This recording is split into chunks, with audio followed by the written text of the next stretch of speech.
DNA के बारे में बात कर रहे हैं। पिछले 2 वीडियो में आपने इसके बारे में जानकारी आपको दी गई। अब हम इस सवाल का जवाब जानने का प्रयास करेंगे कि यदि सभी मनुष्यों के डीएनए एक जैसे हों तो क्या होगा, क्या उनकी शकल और अकल एक जैसी हो जाएगी। तो इस दिलचस्प सवाल का जवाब जानते हैं। सभी मनुष्यों के डीएनए एक जैसे हों तो सभी की शक्ल और अक्ल एक जैसी नहीं हो जाएगी।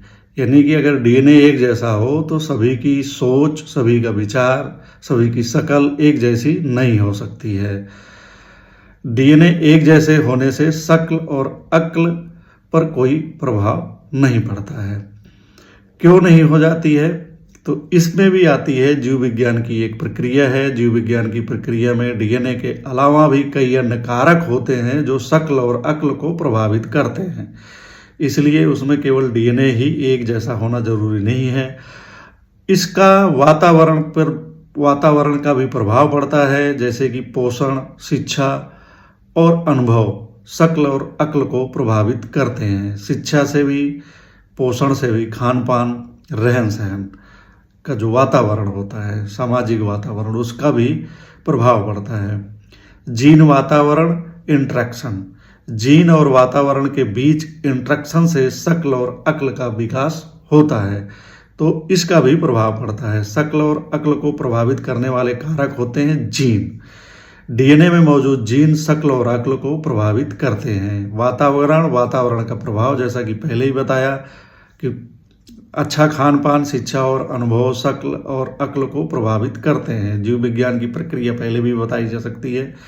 एक जैसे डीएनए वाले लोग कौन हो सकते हैं? एक जैसे डीएनए वाले लोग जुड़वा बच्चे होते हैं। जो जुड़वा लोग होते हैं उनमें एक जैसा डीएनए होता है, लेकिन शक्ल में एक जैसे होते हुए भी उनकी अक्ल और व्यक्तित्व अलग अलग हो जाते हैं।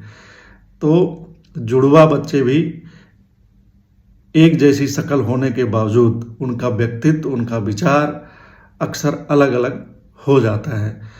तो पिछले 3 वीडियो में हमने डीएनए के बारे में जाना। तो डीएनए एक जैसा नहीं होता है, उसमें काफ़ी अंतर होता है। हालांकि 99.9% डीएनए एक जैसा होता है मनुष्यों का, लेकिन जो 0.1% अंतर होता है उसी में विविधताएं मनुष्य में आ जाती हैं और डीएनए कई चीज़ों के लिए जिम्मेदार होता है। नमस्कार।